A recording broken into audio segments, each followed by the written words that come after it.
Hello,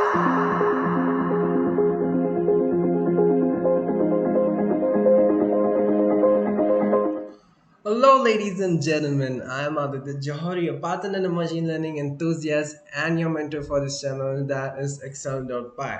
So today is my second video in the series of Python tutorial series, and I hope that you all are doing extremely amazing and you are excited for this video. So basically, आज का video पूरा dedicated है related regarding to your first program that you will be writing in Python, and उसके बाद हम लोग समझेंगे what are tokens, what are variables को कैसे नेम करते हैं, और मैं इसके रिगार्डिंग काफ़ी इंटरेस्टिंग एग्जांपल्स के साथ आपको समझाऊंगा एंड आई होप आपको समझ में आएगा। और सेकेंड थिंग ये है कि मैं पाइथन को इतने बेसिक चीज़ लेवल से इसलिए सिखा रहा हूँ कि काफ़ी लोगों को हो सकता है पाइथन वो लोग नया सीख रहे हैं, ठीक है, जैसे स्टूडेंट्स हैं वो लोग पाइथन नया नया सीख रहे हैं, उनको डेटा साइंस के बारे में समझ नहीं आया, लेकिन जो डेटा साइंस के लिए हम लोग को जो मॉड्यूल्स जो टूल्स समझने हैं, जिनको टूल्स को हमें सीखना है, वो बेसिकली पाइथन में लिखे हुए हैं और उसके लिए हम लोग को पाइथन सीखना पड़ेगा। तो हम लोग को जितनी नेसेसरी पाइथन है वो हम लोग सीखेंगे, ठीक है, मज़े में सीखेंगे, आराम से सीखेंगे, ठीक है। और उसके बाद हम लोग सीखेंगे different modules related to data science and machine learning, ठीक है। सो बेसिकली उन मॉड्यूल्स को हम लोग सीखेंगे, उन स्किल सेट को समझेंगे, काफ़ी सारे स्टैटिस्टिक्स के भी कॉन्सेप्ट्स आते हैं डेटा साइंस में, डेटा एनालिसिस में, कैसे डेटा कलेक्ट होता है, कैसे उसको हम लोग विजुअलाइज करते हैं। और उसके बाद हम लोग चलेंगे आगे की मशीन लर्निंग के पार्ट में कि हम लोग मॉडल्स कैसे डिज़ाइन करते हैं, ठीक है, मॉडल्स को कैसे ट्रेन करते हैं, कैसे ट्यून करते हैं उनको, वगैरह वगैरह कॉन्सेप्ट्स हैं जो काफ़ी सिंपल हैं, इजी हैं, और अगर आपका इंटरेस्ट है तो आपको काफ़ी मज़ा आने वाली है इसमें, ठीक है। So that was all about today's video, और चलिए वीडियो को शुरू करते हैं आज के। ये आ गया हूँ मैं अपने आईडी पर, और जैसे कि मैंने बोला कि हम अपना पहला प्रोग्राम लिखेंगे आज। तो इसके लिए आपको नेसेसरी नहीं कि आप है ना ये आईडी यूज़ करें, अगर आपके पास ये है तो बहुत अच्छी बात है। और अगर आपको कोई ऑनलाइन आईडी यूज़ करना है, जैसे मैंने प्रीवियसली मेंशन किया था, रेपलेट या जीडीबी ऑनलाइन कंपाइलर, आप वो भी यूज़ कर सकते हैं। वैसे मैं पाइचाम के साथ कंटिन्यू करना चाहता हूँ, तो आप बस फॉलो अलॉन्ग कर सकते हैं, सारे आईडी सेम काम करते हैं, ठीक है। तो जैसे कि अगर मान लें एक सिचुएशन ले लें कि हम लोग को कोई मैसेज प्रिंट करना है कंसोल पे, ठीक है, हम लोग को कोई मैसेज प्रिंट करना है लाइक एंटर अ नंबर, या कोई और नंबर है, the sum of the numbers is this. So वो कैसे प्रिंट होगा, तो इसके लिए पाइथन में एक फंक्शन होता है and that is called print function. तो मैं आप मेरे साथ फॉलो करते रहिएगा, ठीक है, और साथ ही साथ आप इस चीज़ को अपने एडिटर में भी प्रैक्टिस करते रहिए। तो जैसे मैंने लिखा है यहाँ पे प्रिंट फंक्शन, यहाँ पे पाइथन में एक चीज़ ध्यान रखने की बहुत ज़रूरत है कि ये केस सेंसिटिव होता है, मतलब कैपिटल पी और स्मॉल पी ये अलग अलग ट्रीट किया जाएगा, ठीक है। तो उसका ध्यान रखना बहुत ज़रूरी है कि ये चीज़ हम लोग डिटेल में समझेंगे वेरिएबल नेमिंग में, ठीक है। तो चलते हैं, लिखते हैं फंक्शन। तो प्रिंट में सब चीज़ें लोअर केस में रहेंगी। मैंने प्रिंट लिखा, उसके बाद ओपन ब्रैकेट और क्लोज ब्रैकेट आपका आएगा, और इन दोनों ब्रैकेट्स के बीच में हम लोग लिखेंगे जैसे हेलो कोडर। ऑलराइट, तो मैंने जैसे हेलो कोडर मुझे प्रिंट करना है, ठीक है, मैंने एक प्रिंट फंक्शन यूज़ किया, और उसके बाद मैंने एक ओपनिंग ब्रैकेट यूज़ किया, और उसके बाद मैंने एक स्ट्रिंग में लिखा हेलो कोडर। ये हेलो कोडर के बाहर जो आपको ये जो डबल इन्वर्टेड कॉमास दिख रहे हैं, ये बेसिकली आपका जो मैसेज है उससे पहले और लास्ट में इंक्लूड होगा। ये इसलिए इंक्लूड होगा कि इससे पाइथन को पता चलेगा एक स्ट्रिंग है। स्ट्रिंग क्या होता है, एक सीक्वेंस ऑफ कैरेक्टर्स होता है। तो स्ट्रिंग एक कलेक्शन ऑफ कैरेक्टर्स होता है, जैसे ये एच है, फिर ये ई है और ये एल है। तो ये जितने भी कैरेक्टर्स हैं, ये बाकी सब इन सब मिलकर एक स्ट्रिंग बनाते हैं, ऑलराइट। और ये जो पूरा स्ट्रिंग होगा, ये आपके डबल इन्वर्टेड कॉमास के बीच में इंक्लूड होगा, और तभी ये चीज़ पाइथन को पता चलेगा कि एक स्ट्रिंग है, ऑलराइट। सो बेसिकली कैरेक्टर जो होता है आपका कुछ भी हो सकता है, जैसे ये आपका अल्फ़ाबेट्स हो गए, या आपका नंबर्स भी हो सकता है, या आपको कोई स्पेशल कैरेक्टर भी हो सकता है, ये कुछ भी हो सकता है, राइट। और जो भी आपके कीबोर्ड में जितने भी सिंबल्स दिए हुए हैं सब एक कैरेक्टर है, ठीक है। और कंप्यूटर उसको कैरेक्टर ही समझेगा जब तक आप उसको कॉमा इन्वर्टेड कॉमास के बाहर नहीं लिखेंगे।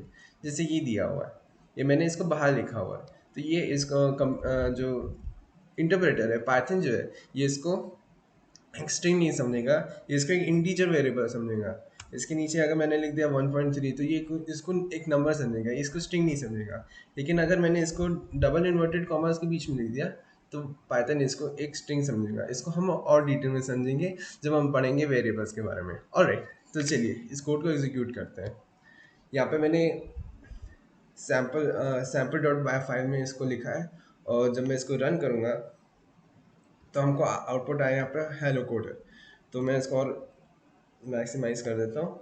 यहाँ पे आपको दिख रहा होगा हेलो कोडर लिखा हुआ है। हेलो कोडर 1 इसलिए लिखा हुआ कि मैंने आपको समझाने के लिए लिखा हुआ था। ठीक है, अगर हम लोग इसको फिर से रन करें तो यहाँ पे हेलो कोडर आया हुआ है। Alright, so we can see that ये जो प्रिंट फंक्शन है, ठीक है, प्रिंट फंक्शन जो है ये आपका जो मैसेज है, ये जो स्ट्रिंग मैसेज है आपका, इसको उठाकर कंसोल में प्रिंट कर देता है। ऑलराइट, तो ये था हमारा प्रिंट फंक्शन। तो अब चलते हैं टोकन्स के बारे में। टोकन समझते हैं कि टोकन्स क्या होता है। बेसिकली कंप्यूटर प्रोग्रामिंग में जब हम लोग एक कोड लिखते हैं, ठीक है, तो बेसिकली जो कोड है वो छोटे छोटे सेगमेंट्स से बना रहता है। छोटे छोटे जैसे जो टोकन होता है वो basically smallest part of code होता है, smallest unit of a program होता है। तो जैसे केमिस्ट्री में नहीं होता है कि atoms the smallest unit of matter, right, छोटे छोटे एटम से पूरा मैटर बनता है। उसी उसी उसी प्रकार से जो हमारा कोड होता है वो बेसिकली छोटे छोटे टोकन से मिलाकर बनता है। तो बेसिकली ये जो मैंने कोड लिखा है यहाँ पर, तो ये जो राउंड ब्रैकेट है, एंडिंग राउंड ब्रैकेट, ये एक टोकन है। साथ में ये जो मैंने एक स्ट्रिंग लिखा था ये भी एक टोकन है। इसके बाद ये एक ओपनिंग राउंड ब्रैकेट, ये भी एक टोकन है। और ये जो प्रिंट स्टेटमेंट है ये भी एक टोकन है। तो अगर मैं इन सबको अलग अलग करके लिखूँ तो आपको दिख सकते हैं यहाँ पे मैंने 4 टोकन्स लिखे हुए हैं। बेसिकली प्रिंट स्टेटमेंट जो है ये एक टोकन है, और ये जो राउंड ब्रैकेट है ये भी एक टोकन है, ये जो स्ट्रिंग है ये भी एक टोकन है, और ये जो एंडिंग राउंड ब्रैकेट है ये भी एक टोकन है। तो यहाँ पर हम लोग समझ सकते हैं कि token smallest unit of program होता है। तो बेसिकली छोटे छोटे टोकन्स मिल मिलकर आपका पूरा कोड बनता है और उसी को हम लोग टाइप करते हैं, राइट। तो बेसिकली ये था ऑल अबाउट टोकन्स। और चलिए समझते हैं डिफरेंट काइंड ऑफ वेरिएबल्स। तो बेसिकली अगर मैं यहाँ पर लिखूँ कि जैसे कि अगर मैं यहाँ पर लिखूँ 1+2, ठीक है, मुझे 1+2 का आउटपुट जानना है, ठीक है। तो मैंने 1+2 यहाँ पे लिख दिया, ठीक है। और अब ये जो प्रिंट फंक्शन क्या है, क्या करेगा कि मुझे आउटपुट बाहर दे देगा। यहाँ पर इसने आउटपुट दिया मेरे को, यहाँ पे मुझे 3 आया एज आउटपुट। इसको मैंने डबल इन्वर्टेड कॉमर्स के अंदर क्यों नहीं लिखा, क्योंकि अगर मैं इसको लिख देता तो उसको एक स्ट्रिंग समझता, ये इसको नंबर नहीं समझता और इसको एज इट इज़ प्रिंट कर देता। तो देखिए यहाँ पे एज इट इज़ ये प्रिंट हो चुका है। अगर इसका हम लोग टाइप जानना चाहे कि एक स्ट्रिंग है या ये एक इंटीजर है, तो हम इसका टाइप फंक्शन यूज़ कर सकते हैं। और इसको अगर हम लोग प्रिंट करेंगे तो यहाँ पे दिखाएगा एक स्ट्रिंग क्लास से बिलोंग करता है। सो यही था। और अगर हम लोग इसको इस इन्वर्टेड कॉमर्स को अगर हटा देंगे, ऑलराइट, तो फिर ये बताएगा हम लोग कि ये इंटीजर क्लास है। ठीक है, इंटीजर क्लास का है। तो बेसिकली जो चीज़ें इन्वर्टेड कॉमर्स के बाहर होती हैं वो उसको पाइथन डिफरेंटली अंडरस्टैंड करता है, और इन्वर्टेड कॉमर्स के अंदर वो एज अ स्ट्रिंग समझता है। So that was difference between string and integers, और इसको मैं और अच्छे से समझाऊंगा when we will learn about data types, right. So basically जैसे मैंने ये प्रिंट फंक्शन में ये आउटपुट निकाला था, ठीक है, ये हम लोग का आउटपुट बाहर आया, ठीक है, ये 3 है, ये हम लोग ने आराम से प्रिंट कर दिया, हम लोग का काम बन गया। लेकिन अगर हम लोग सपोज करें कि हम लोग को इसका एवरेज निकालना है, ठीक है, तो वो भी काफ़ी आसान है। हम लोग ये जो आउटपुट है इसको ब्रैकेट के अंदर करके, और कितने नंबर्स है, 2 नंबर्स है, तो इसका एवरेज भी निकाल लेंगे। इसका एवरेज आया 1.5, ठीक है, ये भी आराम से हो गया। लेकिन अगर हम लोग सपोज करें कि हम लोग को काफ़ी सारे नंबर्स दिए हुए हैं इन रेंज ऑफ 100 to 1000, और उनका हम लोग को मीन निकालना है, तो ये जो मेथड है हम लोग एक एक बैठ के जो टाइप करेंगे ये उतना फिजिबल नहीं है, राइट। सो उसके लिए हम लोग यूज़ करते हैं वेरिएबल्स, लाइक जो हमारा ये हमने जो यहाँ पर सम लिखा था, इसको हम एक वेरिएबल में भी स्टोर कर सकते हैं। अब जो वेरिएबल होता है वो बेसिकली जो आपका कंप्यूटर मेमोरी होता है, ठीक है। कंप्यूटर मेमोरी में काफ़ी सेगमेंट्स होते हैं। एक जो टेबल होता है, ठीक है, जैसे एक्सेल शीट होती है उसमें एक टेबल दी रहती है, उसमें काफ़ी सारे सेगमेंट्स होते हैं। तो वैसे ही आपका कंप्यूटर मेमोरी भी होता है नेम एंड लैंग्वेज में, ठीक है। तो बेसिकली हर एक मेमोरी में जो एक लाइन होती है, आपने देखा होगा एक्सेल शीट में, उसमें साइड में लिखा रहता है ABCD, हर रो का एक नाम होता है। वैसे ही होता है कंप्यूटर में जो मेमोरी होता है उसका हर एक मेमोरी को एक नाम दिया जाता है जिसको बोलते हैं एड्रेस, ठीक है। तो कंप्यूटर में हर एक रो के लिए एक एड्रेस होता है, ठीक है। और उस एड्रेस को एक्वायर करने के लिए, क्योंकि वो एड्रेस बाइनरी फॉर्म में होता है और बहुत लंबा होता है, तो हम लोग याद नहीं कर सकते उसको, राइट। हम लोग उस एड्रेस को याद नहीं कर सकते, इसलिए एक वेरिएबल दिया जाता है, ठीक है।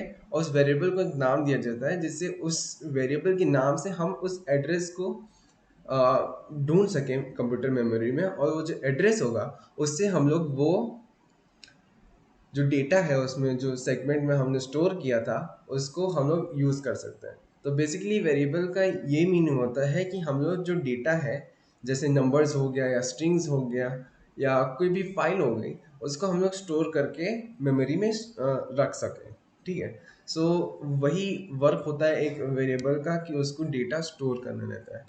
अब वेरिएबल हमको स्टोर करना है तो वेरिएबल को कोई नाम देना पड़ेगा, एक यूनिक नाम देना पड़ेगा जिससे हम लोग उसको रेफर कर सके, राइट।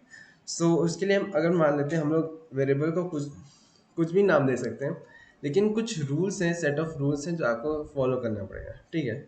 मान लो मुझे नाम देने का मन किया नंबर, ठीक है, ठीक है। एक नंबर या नम मैं लिख देता हूँ शॉर्ट फॉर्म में, और या मैं लिख देता हूँ सम, ठीक है, सम, जिससे पता चले कि हम लोग इस वेरिएबल में क्या स्टोर कर रहे हैं। इस वेरिएबल में कुछ नंबर्स का सम स्टोर कर रहे हैं। तो बेसिकली ये एक कन्वीनियंस है कि हम लोग वेरिएबल का नाम उस ऑपरेशन से लेके या उस पर्पस का नाम लिखे दे वेरिएबल नेम को जिस पर्पस के लिए हम लोग उसको यूज़ कर रहे हैं, ठीक है। तो बेसिकली यहाँ पे मैं सम स्टोर करना था मेरे को, तो मैंने एक सम स्टोर कर दिया, ठीक है। अगर हमको एवरेज स्टोर करना होता तो मैं इसका नाम लिखकर एवरेज लिख देता, ठीक है। बट ये मेरी कन्वीनियंस है, ठीक है, ये मैं अपने कन्वीनियंस के लिए यूज़ कर सकता हूँ। आप कुछ भी देख सकते हो, आप ABC भी दे सकते हो, या आप कुछ भी दे सकते हो, GHF भी लिख सकते हो, कुछ भी हो सकता है, ठीक है। यहाँ पे मैंने अपने कन्वीनियंस के लिए इसको सम नेम दिया है, ठीक है। अब ये जो वेरिएबल ने जो है, पाइथन क्या करेगा, इस ये जो ऑपरेशन है 1+2 का, इसको परफॉर्म करेगा, ठीक है। इसका आउटपुट जाएगा वो 3 आएगा, ठीक है। अब ये 3 जो है ये जाके इस सम वेरिएबल में स्टोर हो जाएगा। तो हो सकता है कि मेमोरी में सम सम किसी एड्रेस को पॉइंट कर रहा होगा। यहाँ पे मैंने जो एरो दिया है इसका मतलब ये है कि किसी एड्रेस को पॉइंट कर रहा है, और ये एड्रेस में एक मेमोरी लोकेशन, एक मेमोरी सेगमेंट होगा जिसमें ये 3 वेरिएबल स्टोर होगा, ठीक है। ये जो 3 जो आउटपुट आया है, ये जो सम आया है इसका, ये स्टोर हुआ होगा, ठीक है। तो ये जो एड्रेस है, ये एड्रेस बाइनरी फॉर्म में होता है, ठीक है। ये और ये जो एड्रेस है, ये जो एरो एरो के थ्रू मैंने दिखाया है, ये इस मेमोरी सेगमेंट को का एड्रेस है, ठीक है। ये जो मेमोरी सेगमेंट है ये इसको पॉइंट कर रहा है, ठीक है। और ये जो सम वेरिएबल है, ये सम वेरिएबल इस एड्रेस को पॉइंट कर रहा है। तो इसका मतलब क्या हुआ कि हम लोग जब पाइथन में प्रोग्राम रन करेंगे तो जो सम होगा, ये सम उस मेमोरी एड्रेस पर जाएगा जहाँ पर हमारा ये आउटपुट रखा हुआ है, ठीक है, आउटपुट स्टोर है, ठीक है। अब जब ये आउटपुट स्टोर है तो ये जाकर सम जो होगा ये 3 को पॉइंट करेगा और वहाँ से वैल्यू ले लेगा, और हमको कुछ भी एप्लीकेशन करना होगा तो हम लोग उसको आराम से कर सकते हैं, राइट। सो यही वर्क होता है बेसिकली वेरिएबल का, कि हमको वैल्यू स्टोर करनी रहती है। तो ये मैंने बता दिया कि वेरिएबल कैसे काम करता है। अब चलती है नेमिंग टैग्स पे कि वेरिएबल कैसे नेम करते हैं, लेकिन उससे पहले देखते हैं कि ये प्रोग्राम रन कैसे करता है। ठीक है, अब मान लीजिए मुझे सम प्रिंट करना था। ठीक है, तो मैं प्रिंट के अंदर ये सम वेरिएबल लिख दिया। अब देखिए मैंने इसको डबल इन्वर्टेड कॉमास में नहीं लिखा है, वरना ये इसको स्ट्रिंग समझता।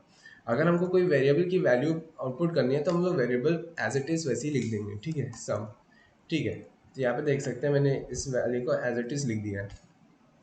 अब यहाँ पे मुझे आउटपुट में 3 आया है। ठीक है, यहाँ पे आउटपुट में मुझे सम नहीं आया है। अगर मैं यहाँ पे डबल इन्वर्टेड कॉमास में लिख देता तो यहाँ पे मुझे आउटपुट में सम आता। ठीक है, बट ऐसा नहीं हुआ इस केस में।